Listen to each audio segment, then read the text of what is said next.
अध्याय 8 भगवत प्राप्ति। अर्जुन ने कहा, हे भगवान, हे पुरुषोत्तम, ब्रह्म क्या है, आत्मा क्या है, सकाम कर्म क्या है, यह भौतिक जगत क्या है तथा देवता क्या है? कृपा करके यह सब मुझे बताइए। हे मधुसूदन, यज्ञ का स्वामी कौन है और वह शरीर में कैसे रहता है, और मृत्यु के समय भक्ति में लगे रहने वाले आपको कैसे जान पाते हैं? भगवान ने कहा, अविनाशी और दिव्य जीव ब्रह्म कहलाता है और उसका नित्य स्वभाव अध्यात्म या आत्म कहलाता है। जीवों के भौतिक शरीर से संबंधित गतिविधि कर्म या सकाम कर्म कहलाती है। हे देहधारियों में श्रेष्ठ, निरंतर परिवर्तनशील यह भौतिक प्रकृति अधिभूत कहलाती है। भगवान का विराट रूप, जिसमें सूर्य तथा चंद्र जैसे समस्त देवता सम्मिलित हैं, अधिदैव कहलाता है तथा प्रत्येक देहधारी के हृदय में परमात्मा स्वरूप स्थित मैं परमेश्वर अधियज्ञ कहलाता है। और जीवन के अंत में जो केवल मेरा स्मरण करते हुए शरीर का त्याग करता है, वह तुरंत मेरे स्वभाव को प्राप्त करता है।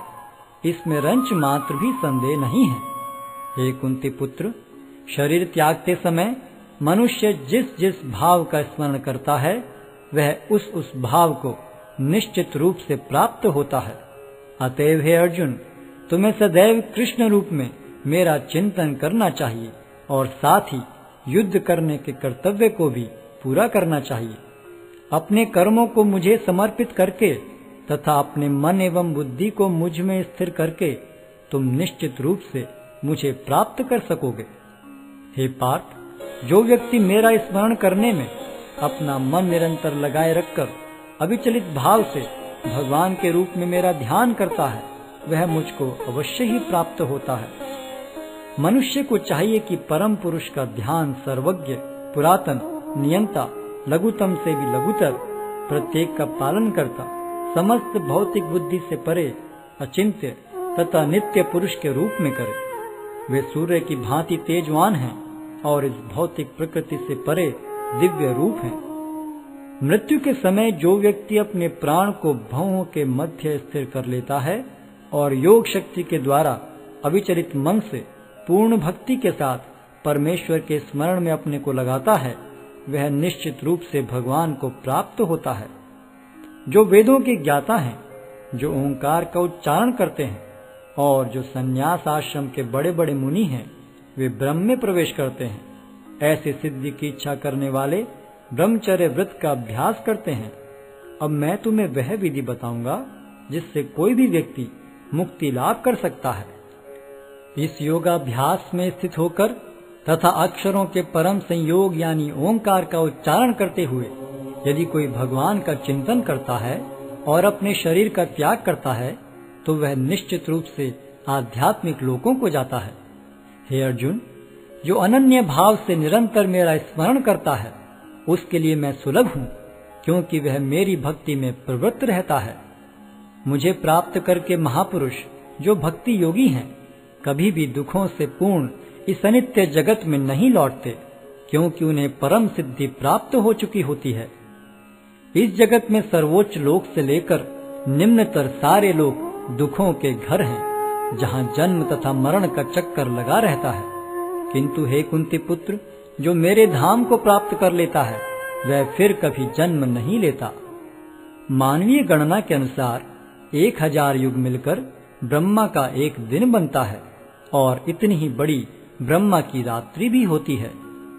ब्रह्मा के दिन के शुभारंभ में सारे जीव अव्यक्त अवस्था से व्यक्त होते हैं और फिर जब रात्रि आती है तो वे पुनः अव्यक्त में विलीन हो जाते हैं। जब जब ब्रह्मा का दिन आता है तो सारे जीव प्रकट होते हैं और ब्रह्मा की रात्रि होते ही असहायवत विलीन हो जाते हैं। इसके अतिरिक्त एक अन्य अव्यक्त प्रकृति है जो शाश्वत है और इस व्यक्त तथा अव्यक्त पदार्थ से परे है।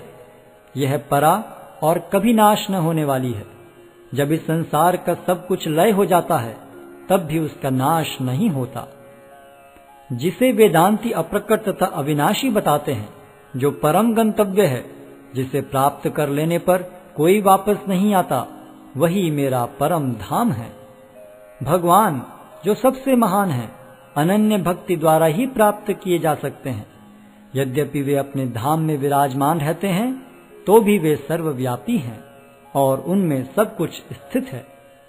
हे भरत श्रेष्ठ, अब मैं तुम्हें उन विभिन्न कालों को बताऊंगा जिनमें इस संसार से प्रयाण करने के बाद योगी पुनः आता है अथवा नहीं आता।